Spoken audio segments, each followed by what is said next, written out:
बहुत ज़रूरी है जानना परमेश्वर का उद्देश्य क्या था आपको बनाने के लिए, क्यों परमेश्वर ने आपको बनाया। क्योंकि अगर आप इस बात को नहीं जानेंगे, आप वैसा फंक्शन नहीं कर पाएंगे जैसे परमेश्वर चाहता है कि आप फंक्शन करें। उत्पत्ति 1:26 पढ़ेंगे, इसमें लिखा है, फिर परमेश्वर ने कहा, हम मनुष्य को अपने स्वरूप के अनुसार अपनी समानता में बनाएं और वे समुद्र की मछलियों और आकाश के पक्षियों और घरेलू पशुओं और सारी पृथ्वी पर और सब रेंगने वाले जंतुओं पर जो पृथ्वी पर रेंगते हैं क्या करें? जोर से बोलिए, क्या करें? अधिकार करें। आमीन। जब परमेश्वर ने मनुष्य को बनाया सबसे पहले, तो अब परमेश्वर अपनी इंटेंशन को या अपने उद्देश्य को बोल रहा है कि मैं क्यों मनुष्य को बना रहा हूं। वो कह रहा है, और यहां पे जो परमेश्वर है वो प्लूरल है, यहां पे हम देखते हैं वो त्रिएक परमेश्वर, पिता, पुत्र और पवित्र आत्मा। यहां पर वो कह रहे हैं कि हम मनुष्य को, आओ हम, लेट अस, इंग्लिश बाइबल कहती है अस, यानी एक नहीं, अस, हम। यहां बाइबल में मैं नहीं लिखा, क्या लिखा है? हम। परमेश्वर कह रहा है हम, यानी पिता, पुत्र, पवित्र आत्मा कह रहे हैं कि हम मनुष्य को क्या करेंगे? अपने स्वरूप में और अपनी समानता में बनाएंगे। सो यू विल सी, आप देखेंगे कि ये पहली जगह है जहां पे परमेश्वर अपना उद्देश्य बता रहा है मानव जाति के लिए। और जब आप इसको समझेंगे तो आप जानेंगे कि क्यों परमेश्वर ने आपको रचा है और आपका उद्देश्य इस पृथ्वी में क्या है। आमीन। वो कह रहा है, मैं उनको अपनी समानता में बनाऊंगा, अपने अनुसार, अपने स्वरूप में बनाऊंगा, और फिर वो क्या करेंगे? बोलिए, अधिकार रखेंगे। मगर ये अधिकार नॉर्मल अधिकार नहीं है। ये अधिकार, इंग्लिश का वर्ड डोमिनियन है, जिसका मतलब है शासन अधिकार, या जिसको बोलते हैं प्रभुत्व। कि वो क्या करेंगे पृथ्वी पे? बोलिए, प्रभुता करेंगे, प्रभुता करेंगे। सो परमेश्वर का इंटेंशन मनुष्य को बनाने का ये था कि मनुष्य जो है वो प्रभुता करेगा। आमीन। सो इस बात को समझिए, परमेश्वर ने आपको जब बनाया, आपके डीएनए में उसने शासन अधिकार डाला है।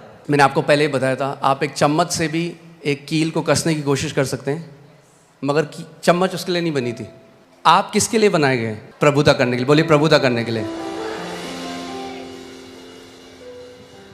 शैतान नहीं चाहता आप इस बात को जाने, क्योंकि सब रेंगने वालों के ऊपर भी प्रभु ने कहा तुम प्रभुता करोगे। और अदन की वाटिका में क्या आया था? रेंगने वाला आया था, मगर उन्होंने प्रभुता नहीं करी उसके ऊपर। इंग्लिश बाइबल कहती है, everything that creepeth upon the face of the earth, जो रेंगने वाला है। आमीन।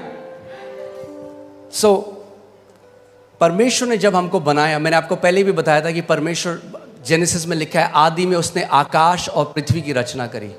आकाश या हेवेंस जो बाइबल में कहती है, वो बात करता है अनसीन रेल्म की, अनदेखी। परमेश्वर का जो राज्य है आप इन आंखों से नहीं देख सकते, मगर वो इस जो आप आंखों से देख रहे हैं उससे भी ज्यादा वो रियल है। आमीन। उससे ज्यादा वो रियल है। आप आंखों से उसको नहीं देख सकते, बट वो रियल है। और परमेश्वर ने पृथ्वी की रचना करी। और परमेश्वर ने जब मनुष्य को बनाया तो क्या किया? सबसे पहले जब उसने मनुष्य को बनाया, बाकी सब चीज़ों को जो उसने बनाया अपने मुंह के वचन के द्वारा बनाया, मगर जब उसने मनुष्य को बनाया तो उसने उसको कैसे बनाया? अपने हाथों से उसने मिट्टी ली और एक मिट्टी से उसने हमारे शरीर को बनाया और अपनी आत्मा को मनुष्य के अंदर डाल दिया, जिसको हम इंग्लिश का शब्द ह्यूमन है, जो दो शब्द से मिलकर आता है, ह्यूमस यानी मिट्टी, और मैन जो हिब्रू भाषा में इश जिसका मतलब है आत्मा। तो परमेश्वर ने ये किया कि परमेश्वर ने कहा कि जो मनुष्य मैं बना रहा हूं, जो मिट्टी के अंदर मैं अपनी आत्मा को डाल रहा हूं, उनको मैं अधिकार दे रहा हूं इस पृथ्वी के ऊपर। किसी आत्मा को अधिकार नहीं है पृथ्वी के ऊपर। आप समझ रहे हैं मेरी बात? किसी भी आत्मा को, और परमेश्वर भी स्वयं आत्मा है। सो जब परमेश्वर ने पृथ्वी मनुष्यों को दी तो वो उस चीज से बाहर आ गया। उसने कहा तुम अधिकार रखो, उसने नहीं कहा हम अधिकार रखेंगे। उसने कहा तुम अधिकार रखो। आज लोग बोलते हैं अजी परमेश्वर तो सब चीज़ जी उसकी मर्जी के बिना तो पत्ता भी नहीं हिलता, सब चीज़ तो परमेश्वर कंट्रोल कर रहा है। मैं आपसे एक सवाल करता हूँ, क्या परमेश्वर आपको कंट्रोल कर रहा है? आप कंट्रोल हुए आज तक परमेश्वर से? और अगर हम परमेश्वर के कंट्रोल में नहीं है तो कैसे हम कह रहे हैं बाकी सब कुछ वो कंट्रोल कर रहा है? जैसे वो आपको कंट्रोल नहीं कर रहा वैसे वो किसी को भी कंट्रोल नहीं कर रहा। अगर परमेश्वर कंट्रोल करना चाहता तो मनुष्य को शासन अधिकार देता ही नहीं।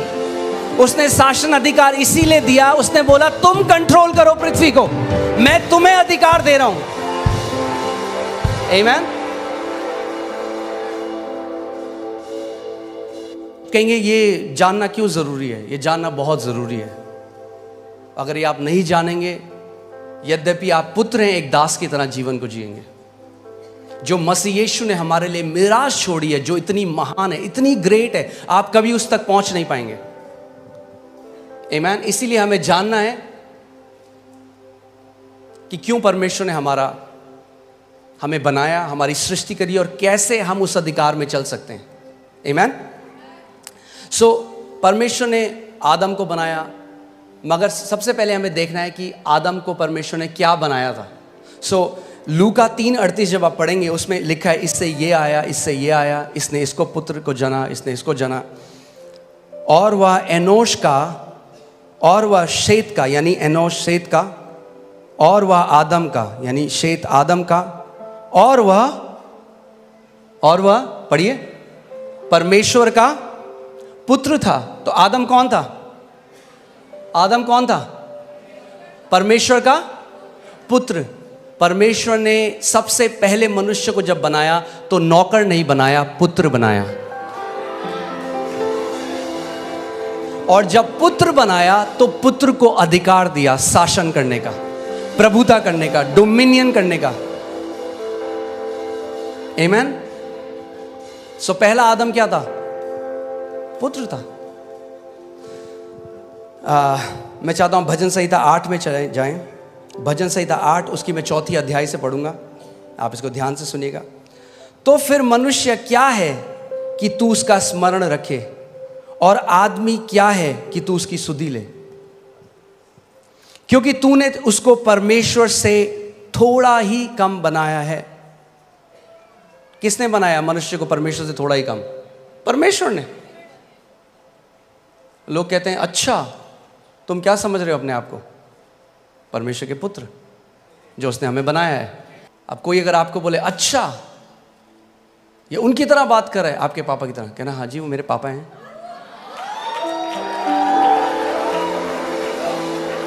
आमीन। मैं इसको दोबारा पढ़ता हूं, ध्यान से सुनिए। तो फिर मनुष्य क्या है कि तू उसका स्मरण रखे, और आदमी क्या है कि तू उसकी सुधि ले, क्योंकि तूने उसको परमेश्वर से थोड़ा ही कम बनाया है। थोड़ा ही कम बनाया है। आमीन। हालेलुया। और महिमा और प्रताप का मुकुट उसके सिर पर रखा है। क्या किया परमेश्वर ने? महिमा और प्रताप का मुकुट मनुष्य के सर पे रखा है। ये था जो परमेश्वर ने हमें बनाया था। मगर देखिए हम कहां से कहां गिर गए। आमीन। कई लोग कहते हैं हम बंदर से आए हैं। अब उनका मुझे नहीं पता, हम तो परमेश्वर से आए हैं। हम जू से नहीं, हम स्वर्ग से आए हैं। आमीन। हालेलुया। अब देखिए उसके बाद परमेश्वर ने क्या किया। तूने उसे अपने हाथों के कार्यों पर क्या दी है? क्या दी है? बाइबल कह रही है, ये मैंने नहीं लिखा, आपकी बाइबल में भी है कि परमेश्वर ने जब मनुष्य को बनाया तो उसको अपने कामों, अपने हाथों के कामों के ऊपर क्या दी है? प्रभुता दी है। परमेश्वर ने दी है। और ये जो शासन अधिकार था ये आदम ने खो दिया जब पाप बगीचे में आया, जब उसने परमेश्वर की आज्ञा को ना माना, जब उसने उस फल को खा लिया। और आदम के अंदर से जो वो डीएनए था रेन, रूल एंड रेन करने का, वो जो डीएनए था प्रभुता करने का, वो खत्म हो गया और वो एक दास की तरह जीने लग गया। और जब प्रभु यीशु मसीह आया तो जो पुत्र था, ध्यान से सुनिएगा, जो पुत्र था उसने पुत्र का अधिकार खो दिया। सुन रहे हैं आप? मगर जब प्रभु यीशु मसीह आया तो सबसे पहले उसने हमें क्या दिया जब हम यीशु को ग्रहण करते हैं? यूहन्ना 1:12 लगाइए और मैं चाहता हूं हम सब साथ मिलकर इसको पढ़ेंगे। रेडी हैं आप लोग? यूहन्ना 1:12 देखते हैं बाइबल क्या कहती है। परंतु जितनों ने उसे ग्रहण किया उसने उन्हें परमेश्वर की संतान होने का अधिकार वापस दे दिया।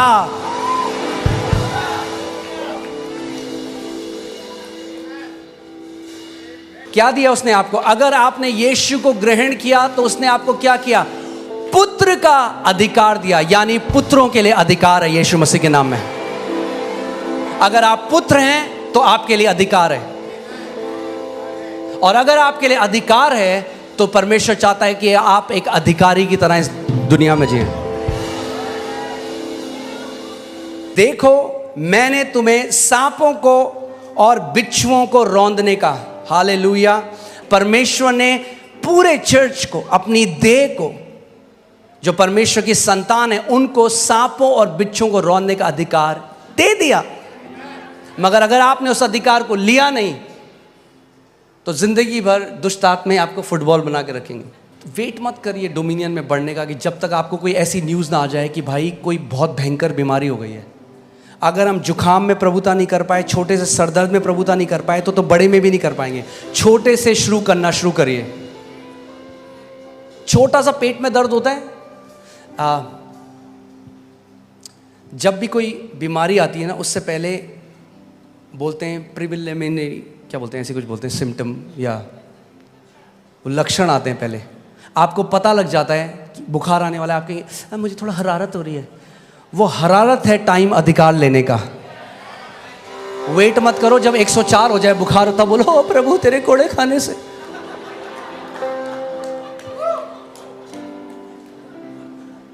आपने देखा है कभी आपकी, फिर से वही उदाहरण दे रहा हूँ, आपके कपड़ों में कोई दाग लग गया या कोई इंक लग गई, उसी टाइम बहते पानी के नीचे डालिए, एकदम निकल जाएगा।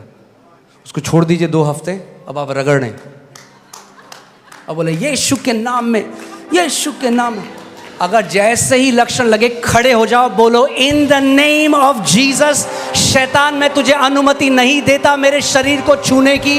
You will not touch my body in Jesus name, out of my body. Amen. उस समय अधिकार लो।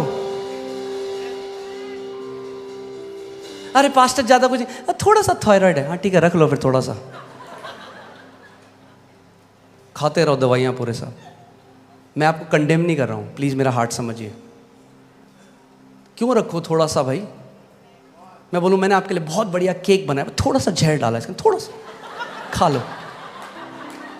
खाओगे आप वो? बोलो थोड़ा सा नहीं चलता। मेरी देह पवित्र आत्मा का मंदिर है और कोई बीमारी इसमें उसको महिमा नहीं देती। आप जानते हैं आदन के बगीचे में एक सांप आया था ईव के पास, आज भी आता है आपके पास, मगर अब प्रभु यीशु मसीह ने आपको सांपों को और बिच्छुओं को रौंदने का अधिकार दिया है।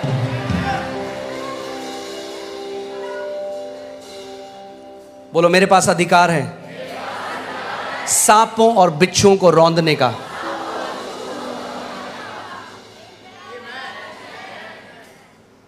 आगे बढ़ते हैं। और शत्रु की सारी सामर्थ पर अधिकार दिया है। शत्रु की सारी सामर्थ पर अधिकार दिया है।